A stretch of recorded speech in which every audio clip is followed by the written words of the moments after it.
आवेशित चालक की स्थितिज ऊर्जा potential energy of A charge conductor.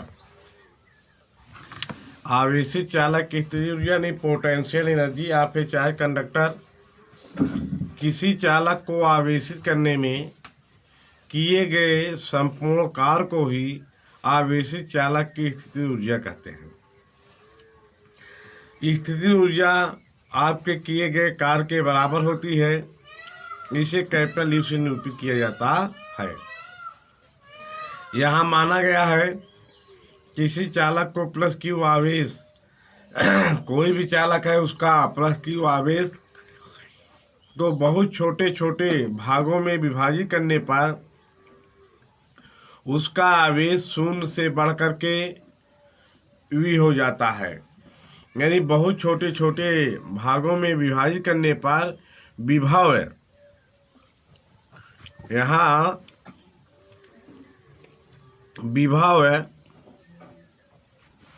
शून्य से बढ़ करके वी हो जाता है। बहुत छोटे छोटे भागों में जब विभाजित किया जाता है तब शून्य से बढ़ करके वी हो जाता है। इसलिए प्लस क्यू आवेश देते समय चालक का औसत विभव पहले आपका जीरो है, जीरो से हो रहा है वी, तो zero plus V by two equal V by two. चालक को प्लस क्यू आवेश देने में किया गया कार्य बराबर होता है आवेश गुणित विभव, यहाँ औसत विभव है। इसे W से निरूपित किया गया। W बराबर आवेश गुणित औसत विभव, यानी W बराबर आवेश Q से औसत विभव 1/2V हाफ क्यू वी। यहाँ जो आपका है यही आवेशित चालक की स्थितिज ऊर्जा होती है। इसलिए चालक की स्थितिज ऊर्जा U बराबर हाफ क्यू वी, और चूंकि V बराबर Q बाई सी, इसलिए U बराबर हाफ क्यू स्क्वायर बाई सी भी प्राप्त हो जाता है। और तीसरे पद में आप देखेंगे कि Q बराबर सी वी, आवेशित चालक में Q बराबर सी वी, तो U बराबर आपका हो जाएगा हाफ सी वी स्क्वायर। यहाँ मान रख दिया जाएगा Q के स्थान पर C V square, C square V square, एक सी से दूसरा सी कटेगा तो हाफ सी वी स्क्वायर यहाँ आपका प्राप्त हो जाएगा। चूंकि स्थितिज ऊर्जा जो है कार्य के बराबर हो, इसलिए इसका भी मात्रक जूल ही होता है। इसके बाद आपका पुनः आता है कैपेसिटर अर्थात संधारित्र एक ऐसा समायोजन है जिसमें किसी चालक के आकार में परिवर्तन किए बिना, या एक ऐसा समायोजन होता है जिसमें किसी चालक के आकार में परिवर्तन किए बिना आवेश की पर्याप्त मात्रा संचित की जा सकती है।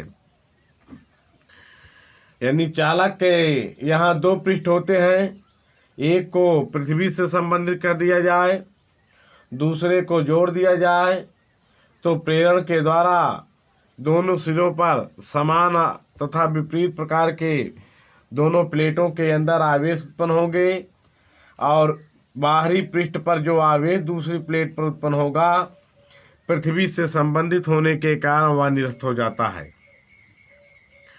ये आपका संधारित्र है, यानी कैपेसिटर। किसी यानी संधारित्र, कोई भी संधारित्र हुआ, संधारित्र एक ऐसा समायोजन है जिसमें किसी चालक के आकार में परिवर्तन किए बिना उस पर आवेश की पर्याप्त मात्रा संचित की जा सकती है। यानी आवेश बढ़ाया जा सकता है, आकार में बहुत ज़्यादा परिवर्तन ना हो। जैसे अगर देखा जाए कोई धातु का डिब्बा हो, उसको नीचे की ओर दाब दिया जाए, उसमें उसका आयतन में 100 से 250 या और कुछ ज़्यादा ml आयतन की वृद्धि हो सकती है केवल नीचे किसी वस्तु से दाबने पर ही। उसी तरीके संधारित्र भी होता है, आकार में परिवर्तन ना हो तो भी इसमें आवेश की पर्याप्त मात्रा संचित की जा सकती है।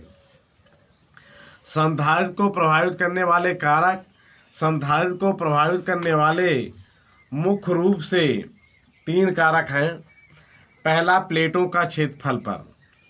किसी संधारित्र की धारिता प्लेटों के क्षेत्रफल ए पर यानी कैपिटल ए पर निर्भर करती है तथा क्षेत्रफल के अनुक्रमानुपाती होती है। यानी संधारित्र की धारिता प्लेटों के क्षेत्रफल के अनुक्रमानुपाती होती है। फिर किसी प्लेट का क्षेत्रफल जितना ही अधिक रहेगा संधारित्र की धारिता भी उतनी ही अधिक होती है। सी प्रपोर्शनल टू ए। दूसरा है प्लेटों के बीच की दूरी। प्लेटों के बीच की दूरी पर, प्लेटों के बीच की दूरी पर अगर देखा जाए संधारित्र की धारिता प्लेटों के बीच की दूरी पर निर्भर करती है तथा प्लेटों के बीच की दूरी के व्युत्क्रमानुपाती होती है। C proportional to 1/d। C proportional to 1/d इस पर निर्भर करती है। तीसरा आपका होता है प्लेटों के बीच के माध्यम पर। संधारित्र की धारिता दोनों प्लेटों के बीच के माध्यम पर निर्भर करती है और परावैद्युत माध्यम होने पर बढ़ जाती है। यानी परावैद्युत माध्यम होने पर संधारित्र की धारिता प्लेटों के बीच के माध्यम के अनुक्रमानुपाती होती है। परावैद्युत माध्यम हो या कोई भी माध्यम हुआ, संधारित्र की धारिता प्लेटों के बीच के माध्यम के अनुक्रमानुपाती होती है। कोई दूसरा अगर माध्यम रहेगा तो कम बढ़ेगा, लेकिन परावैद्युत माध्यम होने पर संधारित्र की धारिता बहुत ज़्यादा बढ़ जाती